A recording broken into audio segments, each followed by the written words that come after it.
Now that we know the 322 and the 323 main events, we now know every single title challenger for at least 2025 for the UFC titles, okay? And today, via tier list, my boys, we're going to be ranking every single one of them, and we're doing it based off of how much the title shot was deserved, how much it was justified, and how good their streak was to earn the shot, not necessarily how they actually did in their title performance, okay? So, getting into the first one we got here, Money Moicano. This one, let's take it back to where it all started, where everything began in the universe, but unfortunately for Moicano's universe, it's got to go in the D tier here, bro. It's truly just unfortunate as hell that he got so rushed because he needed 2 more after he would have beat Beneil Dariush at UFC 311. Then he would have moved up to like a Dan Hooker. Then maybe a big Paddy Pimblett super fight, okay? But nah, man, he got the final boss right away. Imagine you buy a game and literally within the first hour or two, you're literally just already fighting the final boss. You ain't ready for this, okay?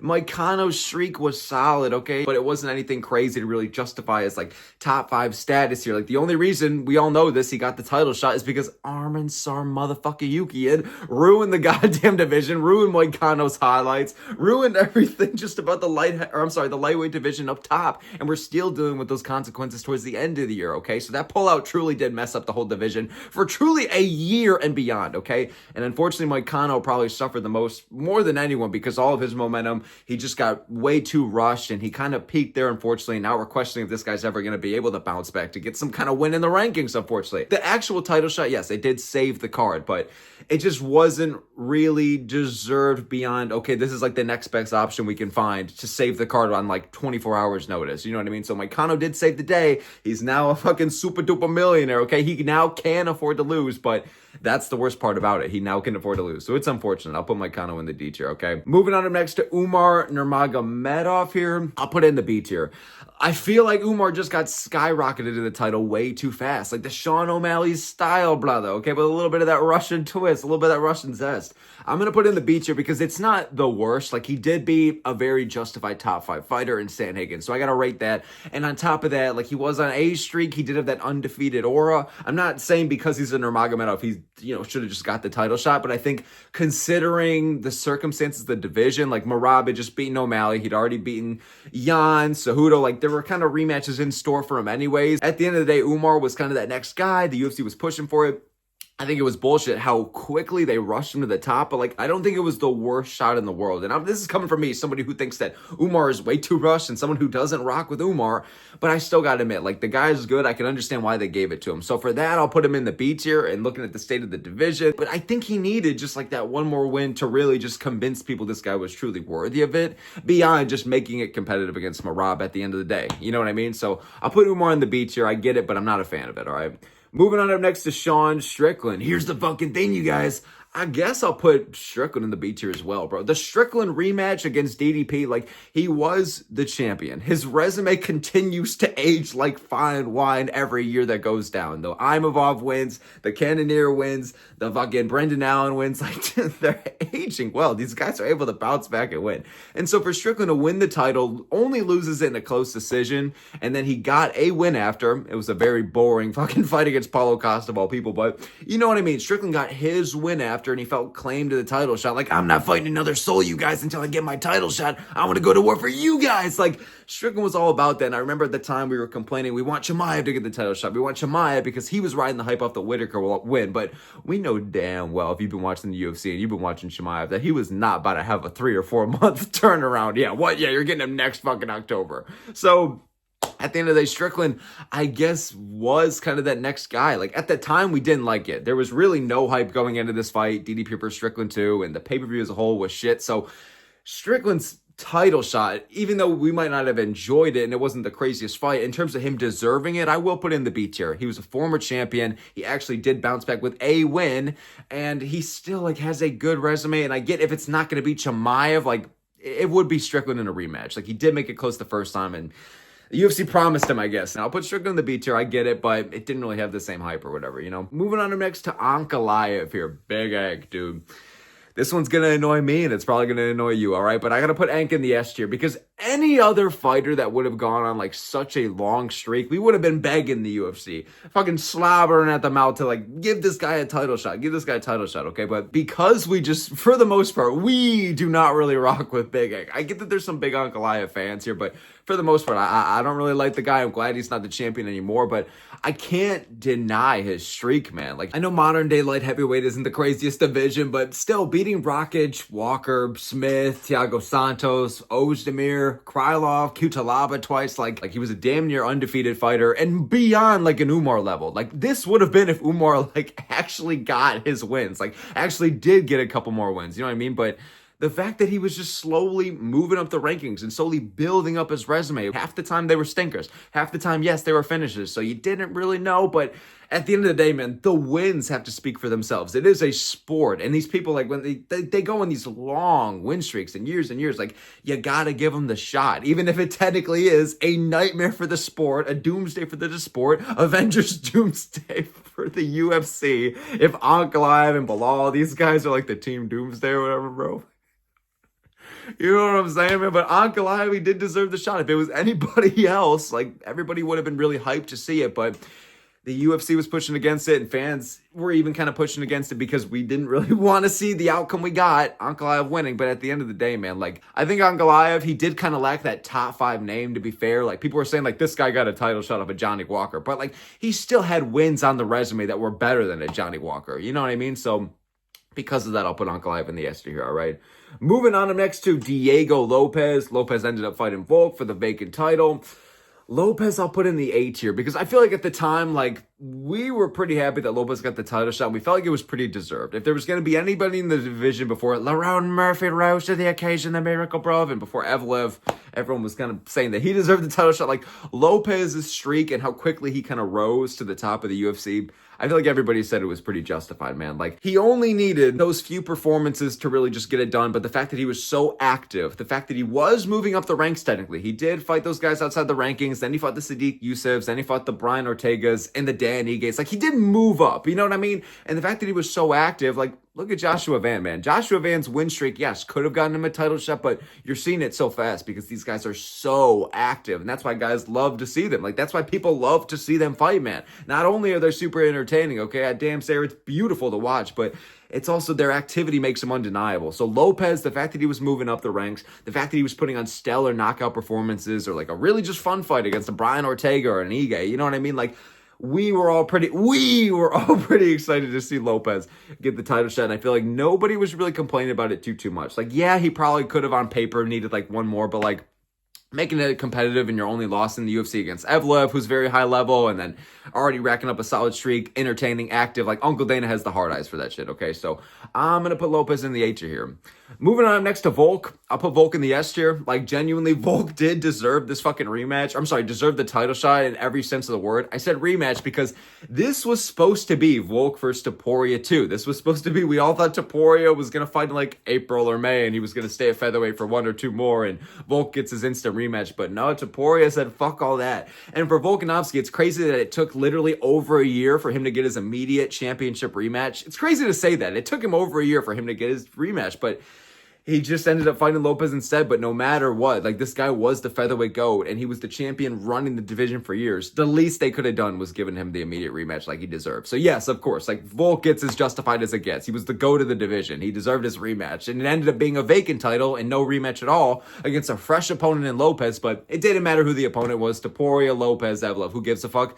Volk did deserve that title shot in April, okay? So I'll put Volk in the S tier for sure. Moving on up next to Jack Della Maddalena, and this one, it's really hard to not talk about the actual title performance because I feel like that's really, I mean, no offense, all due respect, it was a great performance. What has highlighted JDM's career so far? I mean, of course, you know what I mean? Like, Bilal Muhammad was good competition. It was a fantastic fight, and JDM has the hands that Bilal Muhammad thought he did, the Canelo hands. But JDM, I was originally going to put him in the C tier, but I'll do B because if I got Umar in the goddamn B tier, bro, I got to put JDM, okay? Because JDM was also undefeated in the UFC. JDM also at least was racking up finishes, getting bonuses, and like, the thing that was missing from JDM's career ultimately to really justify the title shot was that big top 5 name. Like, he beat Burns and Holland and Randy Brown, some good competition, but we all wanted to see JDM versus Shavkat, JDM versus Usman, JDM versus Leon. That was supposed to happen before Brady fought him. him. And then I even forgot this whole clusterfuck happened, but when JDM was going to fight Leon and what was it, like March, and then the whole title picture changed between Bilal and Shavkat, so then JDM gets the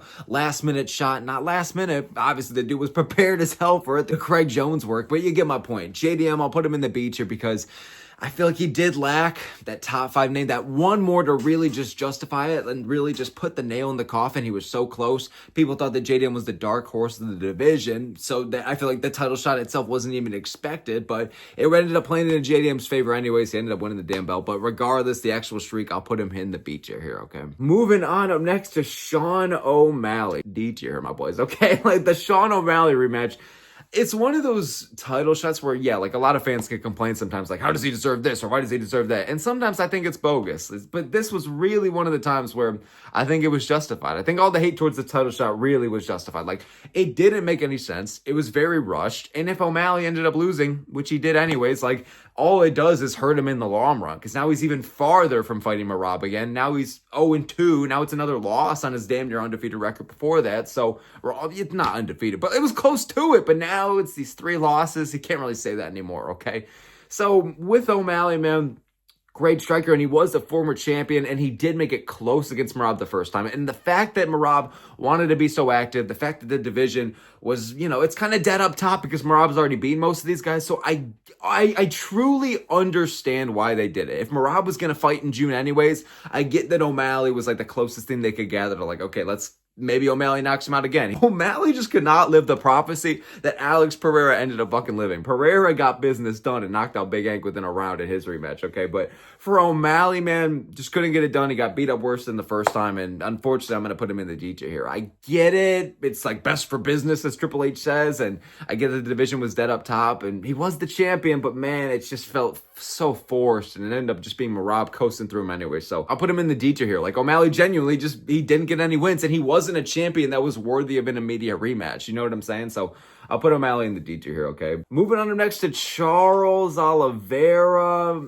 I'll put Oliveira in the B tier. It's interesting because, like, for as much as I love Oliveira, like, getting a title shot off of, okay, you lost against Arman Tsarukyan, but you beat Michael Chandler. We're going to give you the title shot. Like, Oliveira, at least he was the former champion. He was kind of win one, lose one in like his past like 5 performances, but at least before the Gamrot one, okay? And he was losing to like the very, very elite, like the Islam Makhachevs and like the Topurias, okay? So like those level of guys, like the Arman Tsarukyan's, like those are really the 3 guys that have beat Oliveira within the past decade, and they're some of the best lightweights to ever walk the earth. You know what I mean? So no shame in Oliveira's losses. On top of the fact, huge draw. On top of the fact, he was still in the top 5. So I understand, and it was a fresh matchup for Topuria. Topuria was going to get the title shot no matter what. So I get it, okay? So Oliveira, yes, I would have liked maybe like a streak or maybe someone to get us a little more excited for him versus Topuria, but like it wasn't a bad title shot. Like if it wasn't going to be like these Topuria versus Volks or Topuria versus Makhachev, whatever we thought it was going to be in our head, we ended up getting Topuria versus Oliveira. Like it was like the second next best thing, okay? If we weren't going to get those big matchups, like Oliveira was probably the next best choice, okay? But, you know, he was going to be a big underdog. You knew that he kind of technically deserved it a little bit more, or I'm sorry, like needed to deserve it a little bit more. But at the end of the day, you can give Oliveira these kinds of title shots. Former champion, the fans are going to love to see it, and there's not really going to be too many people complaining about it because, again, Oliveira can always show up. If you beat Oliveira at any stage in the game, well, I mean, at this point, prime blonde Oliveira, it's a fantastic win regardless, you know? So I understand it. I'll put Oliveira in the B tier, okay? Moving on up next to Ilia Topuria, the man he fought for the title.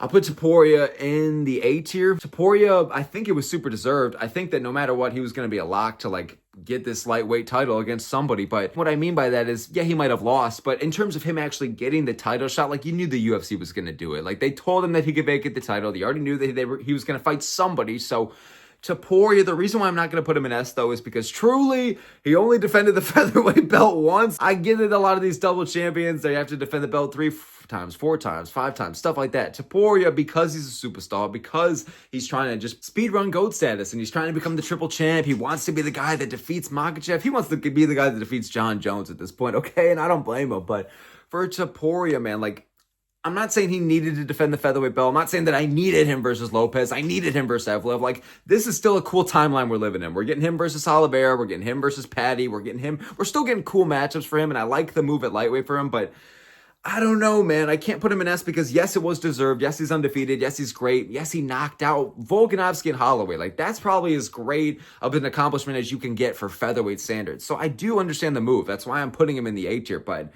you know what I mean, man? There's so many other double champions that have to fight 3 times or more, and then they finally get their shot. But for Topuria, he just had to do it once. I'm not saying I hate it. I'm not complaining about it, but like, that's a real thing. That's a real thing, Daniel. So I'll put him in the A tier, okay? It was deserved. It was justified, but you know what I'm saying? A little quick to pull the trigger there, all right? But you get my point.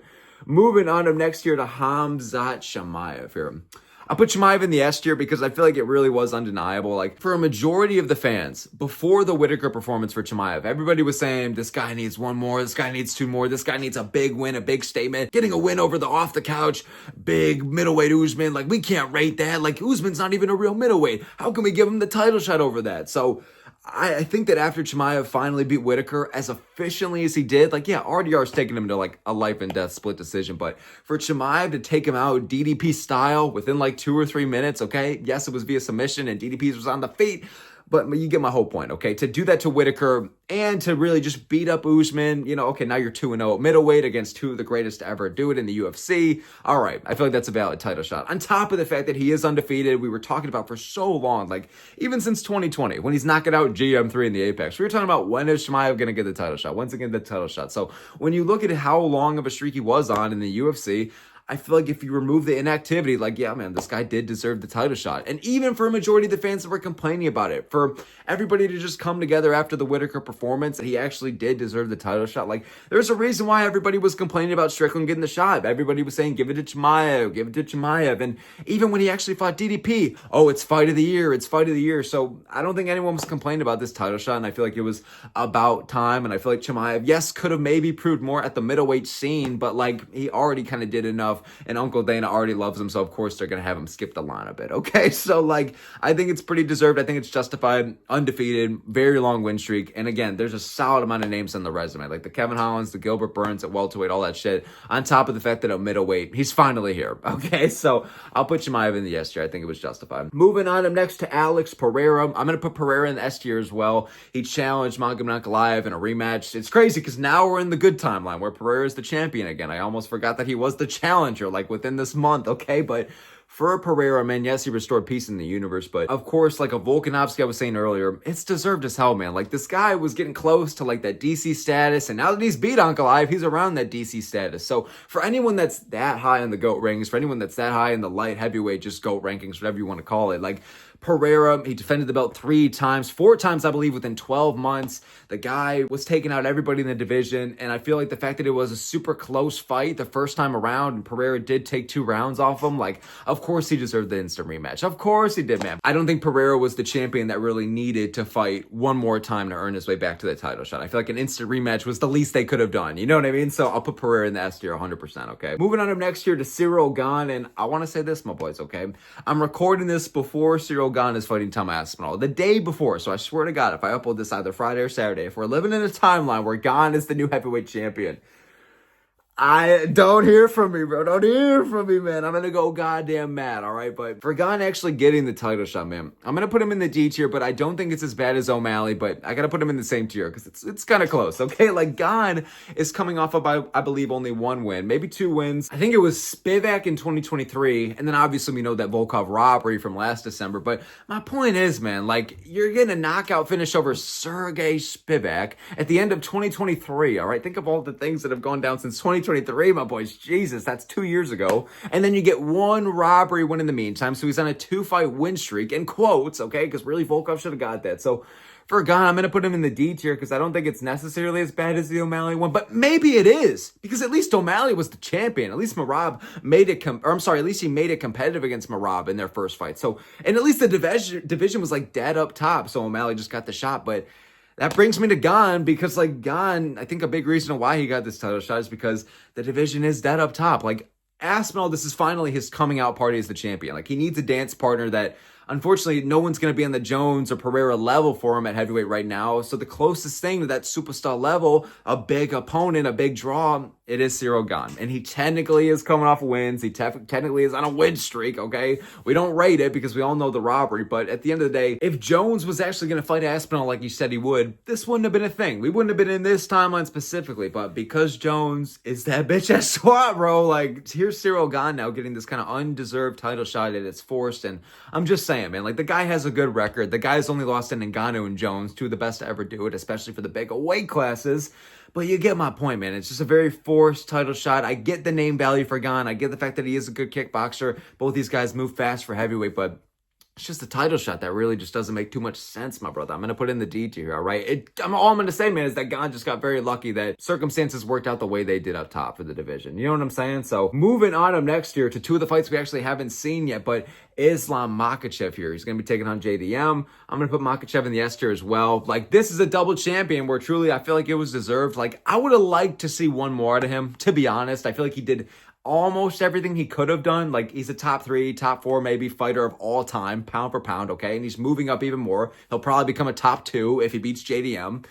And the thing is, man, like, I feel like if he ended it, that whole lightweight run on the Sandhagen rematch or on a Topuria win, he'd be S+.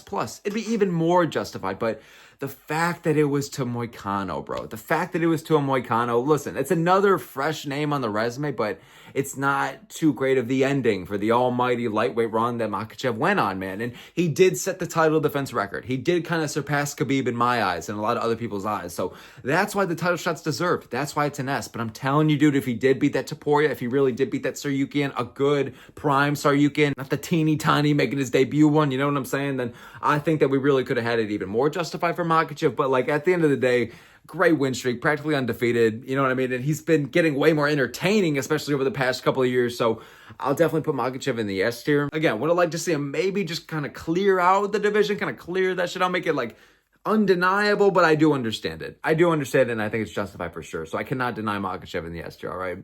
Moving on to the last one we got here, man. It's Petr Yan. I'll put Petr Yan in the C tier. Actually, no, I'll put him in the B tier. I think the only reason I would have said C is because, like, oh, I mean, Merab dominated him the first time, but I think that's just, unfortunately, going against someone that's as good as Merab. So I'll put Yan in the B tier. Like, he did go on a 3-fight win streak, and they're not nobodies, man. It's Song Yadong's and Marcus McGee's and Davis and Figueiredo's, like, solid, good fighters. You know what I mean? Guys that most guys aren't getting past him, and Yan is efficiently taking him to a very crafty 29-28, you know what I mean? I dare say a 49-46 sometimes. So for Yan, the actual streak, I get it. It's a good, tiny, blissful little streak, okay? Before that, even his losses, very close, some say robbery decisions against like a Sterling and O'Malley, okay? So other than that, Jan's damn near undefeated in the UFC. Merab was the only guy to truly just beat him. Truly just not even make it close. Merab just 50-45s him. He makes it a stinker, whatever the hell, okay? But that was really, at least in the UFC, especially very recently, like the only performance where Yan got fucked up. Yan got fucked up. He didn't have a ton of damage. He wasn't getting ragdolled, okay? It was a stinker of a fight, but you know what I mean? It leaves a lot to be desired in terms of getting hyped up for a rematch. If these guys are going to run it back, like, how can you get excited for it? I think that's why I wanted to say C for Yan, okay? But Yan, truly, in terms of his merit towards the title shot, he does deserve it. So I'll put him in B for sure. He was a former champion. The win streak he's put together is solid. And I feel like, again, there's arguments that you can get excited for him versus Merab. And it's a rematch where it's like, okay, if Merab beats Yan twice and all these other guys on top of that, like, this guy is just beyond bantamweight GOAT. He's already the bantamweight GOAT, but like, how are you doing that? You know what I mean? So it's nothing against Yan or any of these guys. It's just how good Merab is. And unfortunately, sometimes that leaves us questioning title shots and questioning rematches. But at the end of the day, Yan does deserve it. Yan's a fantastic fighter who I feel like is going to do better in the rematch anyways. But in terms of deserving his title shot, I think he really does. I think it's justified. I think it's deserved. I'm not going to complain about it. I'm actually very excited for it. But, well, not very excited for it, but I'm excited for it. But you get my point. He got dominated the first time. It's another rematch for Merab. And Merab, again, you question, would Yan get this title shot if Merab wasn't already lapping the division? For most champions, it'd be like Merab versus Sandhagen in March. But Merab is so active, and he's already looping the division so quickly, and you could think that maybe that's why Yan is kind of getting this title shot. So that's why I'm not going to put him in SRA or shit like that, but still deserves, still justified. I understand why they're doing it, and I'm looking forward to it. So I'll put Yan in the B tier, okay? Moving on up next to Joshua Van, taking on Pantoja. Our boy Joshua Van here, man. I'm going to put him in the A tier. Again, again, like a Lopes, active as hell. And he's just made his way to become undeniable to the point to where I've never been this excited for a flyweight title fight. And it's not just because I rock with Pantoja. It's because Van as well, man. The streak speaks for itself. The only time he's ever lost in the UFC was to Charles Johnson, crafted KO. And again, man, beating Royval, legitimate, top 5, top 3 flyweight, well-rounded, great boxing, absolute dogfight and war. So that proved he's top 5 worthy. Quick turnaround as well. He just knocked out Bruno Silva, set some kind of knockdown record in that fight in the same month, June to June. Even the Kevin Holland at his best couldn't do that, okay? So Joshua Van on top of that has some solid names outside the rankings, and it's a good enough streak to where, again, it brings genuine excitement to where, yes, he might get submitted and he might get taken down a shit ton by Pantoja, but his boxing is good enough and his takedown defense is good enough, and how he has presented himself in the scrambles and how efficiently he gets back up to his feet genuinely raises questions and awareness, or I'm sorry, concerns, I guess I should say is the better word, to Pantoja, because Pantoja, that's his bread and butter, and Van clearly is going to have the boxing advantage. So in general, I think he's a great contender to challenge Pantoja, and it makes it genuinely interesting. Like, yes, he's a big underdog, and most people are going to go Pantoja, but Van's streak is good enough to where it's a valid title shot. There's nobody else in the division who you can even argue it's probably as interesting of a matchup for Pantoja right now, besides Merab, and he's not even in the same goddamn division, okay? So in terms of all the flyweights right now, I think Van has proven himself to be undeniable and next for that title shot. I absolutely love to see it. He deserves it. And again, maybe you could argue, oh, he needs a little bit more depth in that top 5, another bit of more ranked names. And I get that, but like beating a Royval, especially, you know, Royval on probably one of his best nights, like you got to rate that pretty solidly here, okay? So Joshua Van, I'm going to put in the A tier. Genuinely makes it intriguing. So not S, because again, maybe a little bit more depth, but still deserved. So moving on to next year, we're going to be finishing the video with going back to the title shots that have kind of already happened. All right. Wanted to kind of include those future ones here though, but Corey Sandhagen, baldy Corey Sandhagen. Okay. The wannabe fighting nerd here. I'm going to put Sandhagen in the C tier, and I don't know how disrespectful that is of me. Okay. Cause I like Sandhagen and I was a fan of the fight. I was a fan of the buildup. I think Sandhagen, if it wasn't going to be an Umar rematch, a Jan rematch, an O'Malley rematch, like just so many rematches, man. I didn't want that. Most people didn't want that. Merab probably didn't want that. Dana didn't want it. We needed something fresh. We needed a new matchup for Merab. And Sandhagen was the guy. It was going to be Figueiredo if he beat Sandhagen. Like, one of those two just had to be kind of the sacrificial, just fresh lamb for Merab, just someone fresh on the resume, because like we can't run back him versus Cejudo if he beats Talbot or something like that, okay? If Umar beats Batista, like even that, man, I don't want to see these rematches. So it just seems like Corey, I totally get why they did it. I like that they did it. Like, I would have rather seen Sandhagen over anybody else in the bantamweight rankings before UFC 320. It's like 10 out of 10 days. Sandhagen was clearly the next guy. So I don't mean to just shit on him and put him in the C tier, but just because I was cool with it and just because I liked it and accepted it for what it was and really understood it, was looking forward to it, but I just still know deep down that like it's only because Merab is that good and Merab's been cleaning out the division. Like Corey Sandhagen, he's a great fighter, and again, he looked good against Umar in moments, but he's still on a 1-fight win streak in general. A 1-fight win streak, and most guys like a Gane or an O'Malley, like they're down here in the C and the D tier because they didn't really have too long of a streak. They didn't really prove too much to get back of the belt. They kind of rely on where they were before and how good they are in the grand schemes. Like, oh, they're in the top 5. These are very elite fighters. They have good accolades or achievements or have beaten good names. So you could argue for it. You could argue for it. And that's why Sandhagen gets the shot here, because Merab was that good and lapping the division, and baldy Sandhagen gets the shot. So I liked it, but I'm going to put it in the C tier here. All right. Understood it, but you know what I'm saying. Moving on to the last one we got here, man. I'm not gonna lie, I genuinely forgot about this one. That's why I had to kind of save it for last. Kai Kara France, man. I'm gonna put this one in the D tier here. Like, Kai, like Sandhagen, is just very... See, this is the difference here. Kai is lucky, unlike Sandhagen, that he's in this timeline where Pantoja really is just cleaning out the division. Because when I said that, I'm not going to say Sandhagen's lucky, because I mean that. I don't think Sandhagen was lucky. I think that Sandhagen at least was that 4-1 in his last 5, and it was over good competition, and he was an active fighter, to where Kai Kara France, like, yeah, he knocked out Steve Erceg last year, but before that, his last win was from like early May 2022. Kai Kara France really just had his spot in the rankings, and Pantoja literally beat everybody else, man. Even guys that he hasn't fought for the belt already, like a Manel Cop, like he's beating pretty much everybody. And you can try and invest like prospects like Albazi and Tyra and shit like that, but then they lose. Like Albazi loses, and then Tyra lost to Royval. It's like a never-ending cycle. So it just ended with Kai Kara France getting a title shot. It just seemed like another number for Pantoja to just get, so that instead of holding up the 4, he could just go to 5, okay? Or no, it was 3 to 4. You know what I'm saying? but casual. That's why he was holding up the 4, bro. But you know what I'm saying. I'm going to put Kai Kara France, unfortunately, but fortunately in the D tier here, man. And that's going to be it for this video, boys. I appreciate y'all so much for making it this far and giving me your time and attention. So let me know your opinions in the comments below. I'd absolutely love to hear it. Where would you rank these guys? Where would you put them, higher, lower? I would say, did I miss out on anybody? But I think I got them all. I almost didn't include Volk and Topuria in here, but I had to throw them in here. They technically were challengers for the title this year, all right? So, but let me know what you think in the comments below, guys. I would absolutely love to hear it. So all the smoke here. Appreciate y'all. Have a good time watching the card this weekend. Have a good one. I'll see you all next time.